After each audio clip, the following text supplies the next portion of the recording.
जय हिंद दोस्तों। मैं देवेंद्र सिंह पटेल स्टडी हब के यूट्यूब चैनल पर आप सभी का स्वागत करता हूं। दोस्तों, हम इस पुरस्कार श्रृंखला को आगे बढ़ाते हुए आज अंतर्राष्ट्रीय पुरस्कार के अंतर्गत देखेंगे पुलित्जर पुरस्कार, ग्रैमी पुरस्कार, कलिंग पुरस्कार, एबेल, अंतर्राष्ट्रीय बाल शांति, गोल्डन ग्लोब और बाफ्टा पुरस्कार। दोस्तों, हम इस वीडियो में देखेंगे कि ये पुरस्कार किन क्षेत्रों से संबंधित है, इनकी शुरुआत कब से हुई है और साथ ही किन किन भारतीयों को ये पुरस्कार दिए गए हैं और जो महत्वपूर्ण जानकारी इन पुरस्कारों के बारे में है वो सभी हम इस वीडियो में देखेंगे। ठीक है, जो शुरुआती 4 महत्वपूर्ण अंतर्राष्ट्रीय पुरस्कार है, नोबेल पुरस्कार, ऑस्कर अवार्ड, बुकर पुरस्कार और रेमन मैग्सेसे पुरस्कार, उन पुरस्कारों के बारे में हम मेरे पिछले वीडियो में देख चुके हैं। तो आप पहले उन पुरस्कारों को देख ले जिनकी लिंक नीचे डिस्क्रिप्शन बॉक्स में मैंने आपको दे रखी है। ये सभी जो पुरस्कार हम इस वीडियो में दोस्तों कवर करेंगे। तो बढ़ते हैं आगे। सबसे पहले देखते हैं हम पुलित्जर पुरस्कार। दोस्तों, पुलित्जर पुरस्कार का जो क्षेत्र है वो पत्रकारिता, साहित्य, संगीत, निर्माता, इन 3 क्षेत्रों में यहाँ अमेरिका का एक प्रमुख पुरस्कार है। आपने बहुत सारी किताबों पुस्तकों में पढ़ा है कि पुलित्जर पुरस्कार पत्रकारिता के क्षेत्र में दिया जाता है। तो दोस्तों, ये जो कुल 21 श्रेणियों में यहाँ पुरस्कार दिया जाता है, तो 21 में से जो 19 श्रेणी है, ठीक है, 21 में से 19 श्रेणी जो है वो है आपकी पत्रकारिता की ही है। इसीलिए इसे बहुत सारी पुस्तकों में ये लिखा गया है कि यह पुलित्जर पुरस्कार किस क्षेत्र में दिया था, पत्रकारिता। तो पत्रकारिता के अलावा 2 श्रेणियां साहित्य और साथ ही एक संगीत निर्माता। ठीक है, तो आप भी अगर कहीं आपको ऑप्शन में पत्रकारिता अकेला मिलता है तो आप उसे टिक कर सकते हैं। अगर ये तीनों मिले तो आप इन तीनों को टिक करना। पुलित्जर पुरस्कार की जो शुरुआत हुई थी वो 1917 में हुई थी। ठीक है, अमेरिका के एक प्रमुख पत्रकार जोसेफ पुलित्जर के नाम से। जोसेफ पुलित्जर ने भी अल्फ्रेड नोबेल के भांति अपनी विल लिखी थी, अपनी वसीयत लिखी थी। अपनी वसीयत में ही उन्होंने जो उनके पास जो राशि थी, जो उनका पैसा था, वो कोलंबिया विश्वविद्यालय को उन्होंने दान किया था। और उसमें कहा गया था अपनी वसीयत में कि जो मेरा जो पैसा है उसकी सहायता से आप एक पत्रकारिता स्कूल खोले और एक पुरस्कार की शुरुआत आप करें। तो उनकी वसीयत के आधार पर ही 1917 से यह पुरस्कार दिया जाता है जोसेफ पुलित्जर के नाम से। ठीक है दोस्तों, जोसेफ पुलित्जर के अलावा जो कुल 21 श्रेणियां हैं, इसमें पत्रकारिता की जैसे breaking news, national news, international news, editorial, ऐसी जो पत्रकारिता की विभिन्न श्रेणियों में यह पुरस्कार दिया जाता है। पत्रकारिता की 19 और 2 अन्य साहित्य और संगीत निर्माता। ठीक है, कहाँ दिया जाता है? स्थान कोलंबिया विश्वविद्यालय यूएसए द्वारा इसे प्रतिवर्ष दिया जाता है। इसकी जो राशि है वो है $15,000। ठीक है, साथ ही आप एक बात का और ध्यान रखना कि ये जो पुरस्कार हैं, इस पुरस्कार में आपको राशि दी जाती है, साथ में प्रमाण पत्र दिया जाता है। लेकिन इन 21 पुरस्कारों में एक जो कैटेगरी है वो है लोक सेवा। ठीक है, तो जो लोक सेवा जो है वो सबसे मेन इसकी कैटेगरी इस पुरस्कार की मानी जाती है। तो जो लोक सेवा में पत्रकारिता के लिए जिसे ये पुरस्कार मिलता है उसे राशि और प्रमाण पत्र के अलावा एक गोल्ड मेडल भी दिया जाता है। ठीक है, गोल्ड प्लेटेड मेडल जो यहाँ पे आपका प्रदर्शित है। ठीक है, इन 21 में से यहाँ सबसे प्रमुख श्रेणी है लोक सेवा में पत्रकारिता, पब्लिक सर्विस। ठीक है, साथ ही हम देखें कि भारत का संबंध क्या रहा है पुलित्जर पुरस्कार से। तो जो भारत के बहुत सारे लोग जीत चुके हैं। ऐसे एक निश्चित आंकड़ा तो नहीं है, लेकिन ऐसे लगभग 8 से 10 व्यक्ति इस पुरस्कार को जीत चुके हैं। लेकिन उनमें से जो सबसे पहले हैं वो है हमारे गोविंद बेहरीलाल। भारत के प्रमुख पत्रकार है गोविंद बेहरीलाल, जिन्हें 1937 में पुलित्जर पुरस्कार से नवाजा गया था। इनके अलावा झुम्पा लाहिरी, जिन्हें साहित्य के लिए दिया गया है, गीता आनंद, सिद्धार्थ मुखर्जी, विजय शेट्टी, ऐसे प्रमुख पत्रकार, भारत के प्रमुख पत्रकारों को भी यहाँ पुरस्कार दिया गया है। लेकिन वो इतने महत्वपूर्ण नहीं है, आप सिर्फ प्रथम का नाम याद रख लो, बहुत है, और इसका क्षेत्र। ठीक है, अगला पुरस्कार देखते हैं साथियों। अगला पुरस्कार है आपका ग्रैमी पुरस्कार। ग्रैमी पुरस्कार की जो शुरुआत हुई थी वो 1959 से हुई थी। पहले इसे ग्रामाफोन अवार्ड इसे कहा जाता था।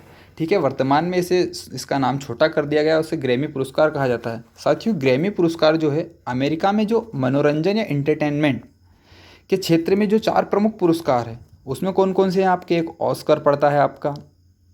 ठीक है, ऑस्कर हो गया।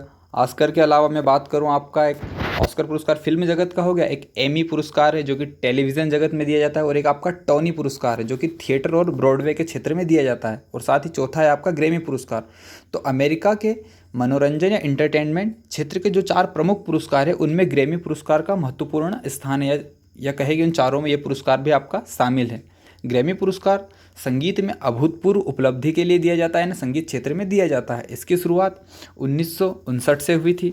ठीक है, साथ ही कहाँ दिया जाता है? USA, United state of America में दिया जाता है। इसका जो आयोजक है वो है रिकॉर्डिंग एकेडमी।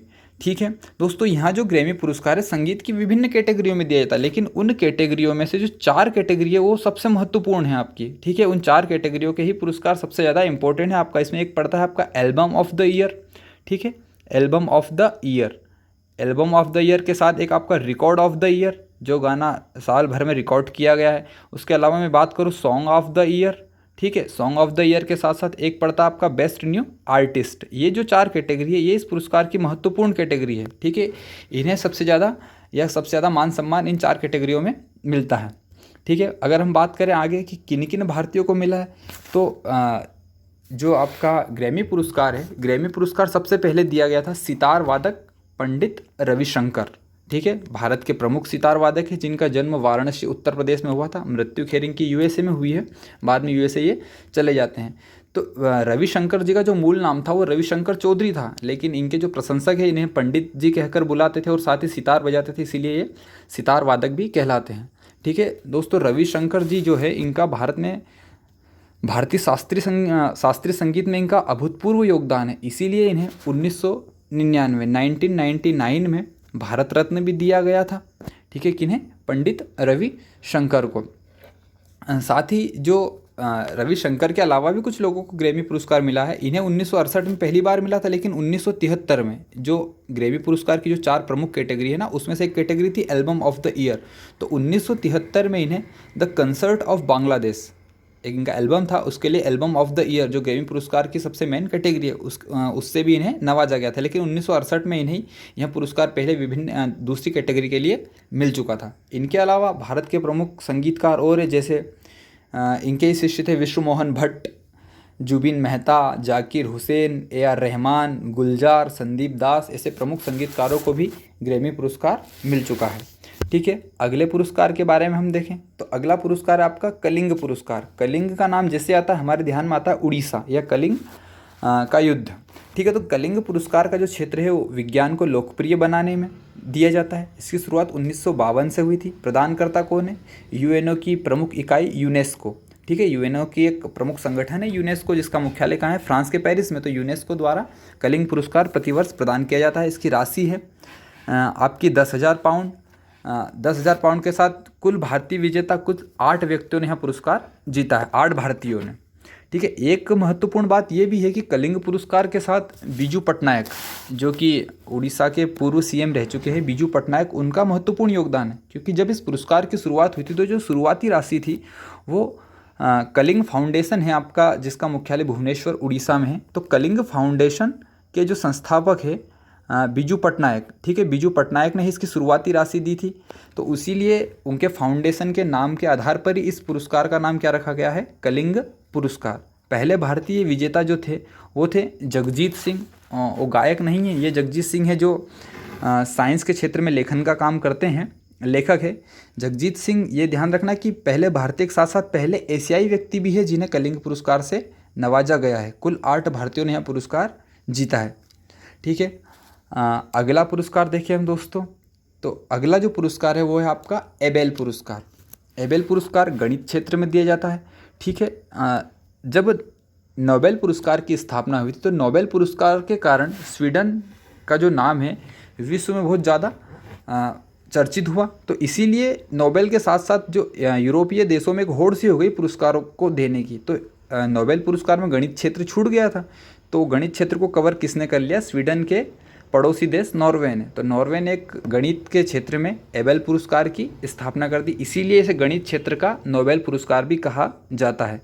कहाँ दिया जाता है? नॉर्वे सरकार द्वारा दिया जाता है पुरस्कार। इसमें जो राशि है वो नॉर्वे की जो करेंसी है उसके हिसाब से 7.5 मिलियन 7.5 मिलियन नॉर्वेजियन क्रोनर की राशि इसमें दी जाती है। ठीक है, नॉर्वे की राजधानी ओस्लो है और नॉर्वे एक यूरोपीय देश है। इसके जो प्रथम विजेता थे वो थे जीन पियरे सेर्रे, ये फ्रांस के थे। ठीक है, जिन्हें पहली बार एबेल पुरस्कार से 2003 में नवाजा गया था। अगला पुरस्कार देखें, मोस्ट इम्पोर्टेंट पुरस्कार आपका अंतर्राष्ट्रीय बाल शांति पुरस्कार। 2019 में तो बहुत ज़्यादा ये पुरस्कार चर्चा में आपका रहा था, अंतर्राष्ट्रीय बाल शांति पुरस्कार।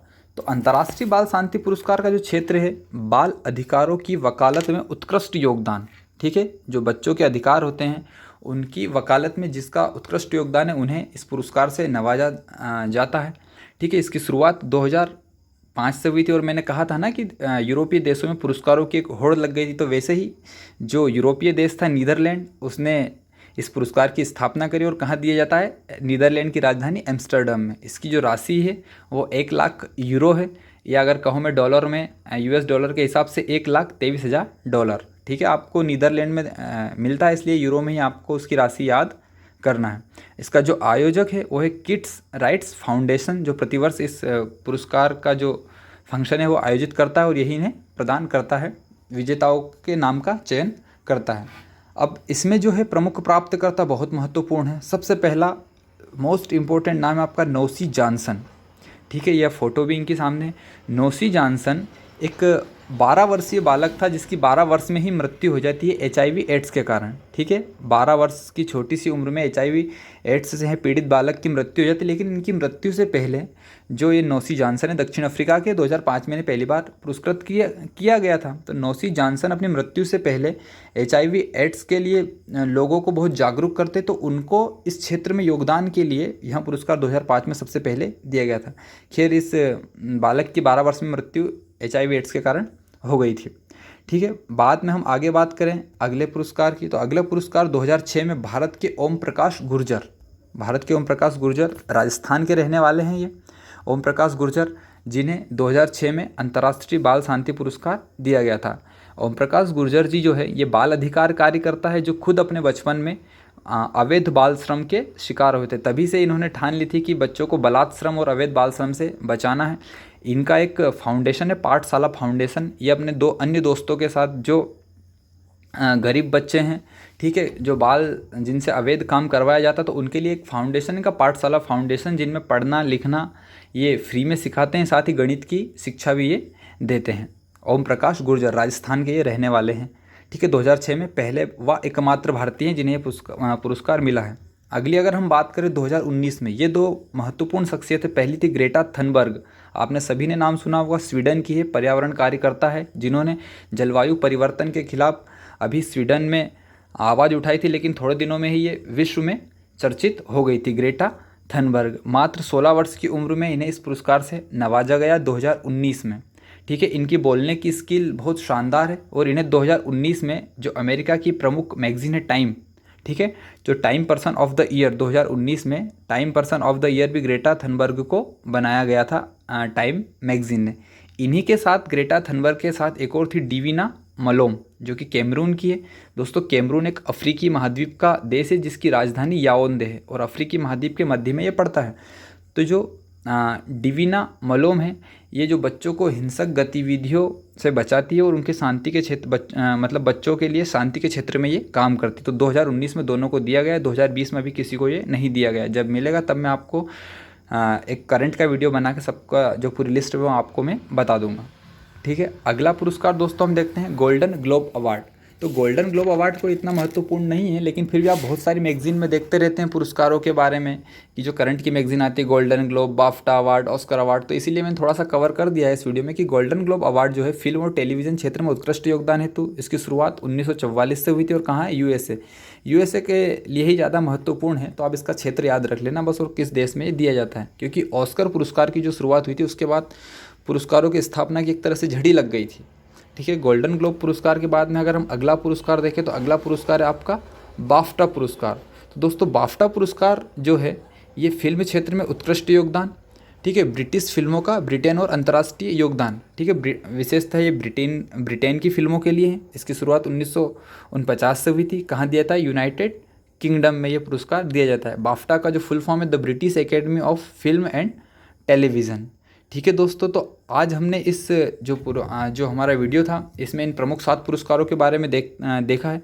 और आज का हम देखते हैं आज का प्रश्न, क्वेश्चन ऑफ द डे। जैसे हर वीडियो में एक प्रश्न मैं आपको देता हूं कि आपको मेरे जो इस वीडियो से पहले जो मैंने वीडियो बनाया था बुकर पुरस्कार, उसमें इस प्रश्न का आपको जवाब मिल जाएगा। तो आपको जवाब आता है तो अच्छी बात, अगर नहीं आता है तो आप मेरा पुराना वीडियो ज़रूर देखें। तो आज का प्रश्न है, आप ग्रेट ब्रिटेन में शामिल है। ये 4 ऑप्शन है, आपको इस मैप की सहायता भी आप ले सकते हो। बताना है कि इन चारों में से कौन सा आपका उचित आंसर रहेगा, और उस आंसर को आपको कमेंट बॉक्स में कमेंट करके मुझे बताना है। मैं आपको बताऊंगा कि आपका आंसर सही या गलत है, ठीक है। और आपको अगर इसका डिस्क्रिप्शन देखना है तो आप पुराना वीडियो देख सकते हैं बुकर पुरस्कार वाला। तो दोस्तों आज के इस वीडियो में इतना ही। अगर आपको ये वीडियो पसंद आए तो आप दोस्तों लाइक करें।